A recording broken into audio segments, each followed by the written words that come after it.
Hello बच्चों, the question says the rate of gaseous reaction A gas plus B gas into product is expressed by minus dx by dt equal to K into concentration of A into B.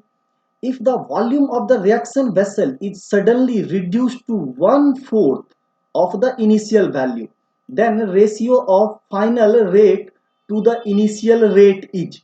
तो देखो बच्चों, यहाँ बहुत ही simple सा आपका concept है कि अगर आप बात करोगे यहाँ पे कॉन्सेंट्रेशन का रेशियो का, राइट। तो आप कहीं पे भी अगर हम देखते हैं, राइट, कॉन्सेंट्रेशन, तो कॉन्सेंट्रेशन को हम लोग क्या मान ले रहे हैं, सी।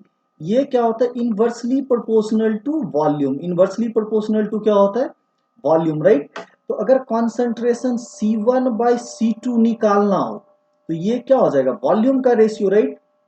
तो दैट इज योर V2/V1, क्या हो जाएगा, V2/V1। और अगर यहाँ पे हम V2/V1 निकालें तो वॉल्यूम क्या कर दिया गया, 1/4 कर दिया गया, राइट। तो ये वैल्यू कितना आ जाएगा आपका 1/4, कितना आ जाएगा, तो 1/4, राइट। तो ये बहुत ही सिंपल सा पार्ट है। अब जो आपका रेट ऑफ रिएक्शन है, राइट, तो माइनस ये क्या दिया हुआ है, dx/dt, ये किसके इक्वल हो जाएगा, तो rate constant K into concentration of A into concentration of B, right.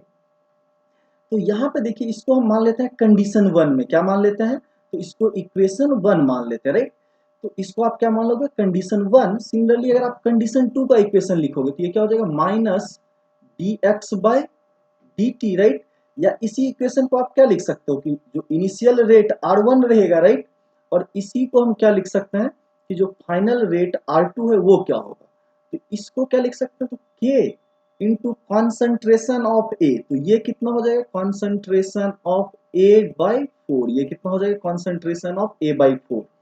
क्यों, क्योंकि आपको पता है कॉन्सेंट्रेशन क्या हो गया होगा, सॉरी गाइस, तो कॉन्सेंट्रेशन 4 टाइम्स हमने देखा है, वॉल्यूम का रेशियो जो होता है कॉन्सेंट्रेशन के क्या होता है, इनवर्सली चलता है, राइट।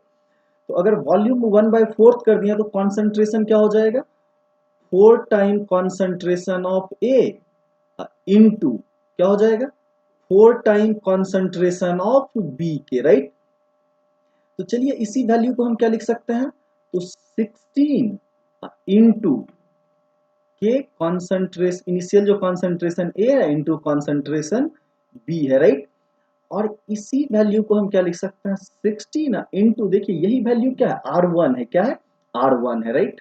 तो दिस इज योर R1 और ये वैल्यू क्या हो गया, R2, राइट। तो अगर आपसे यहां से पूछा जाएगा कि R2:R1 क्या होगा, तो इसको आप क्या लिख सकते हो, 16:1, राइट। क्योंकि देखिए आपका सेकंड ऑर्डर का रिएक्शन है। अगर कॉन्सेंट्रेशन, वॉल्यूम हमने क्या किया, 4 टाइम्स घटा दिया है, तो कॉन्सेंट्रेशन क्या होगा, 4 टाइम्स बढ़ जाएगा। आप लॉजिकली भी इसे सॉल्व कर सकते हैं। तो कॉन्सेंट्रेशन अगर 4 टाइम्स बढ़ गया है दोनों का ही, तो रेट ऑफ रिएक्शन कितने टाइम्स से बढ़ जाएगा, 4 इंटू 4, 16 times, right. So that is given in option C. I hope you all guys understand it well. Thank you, stay tuned.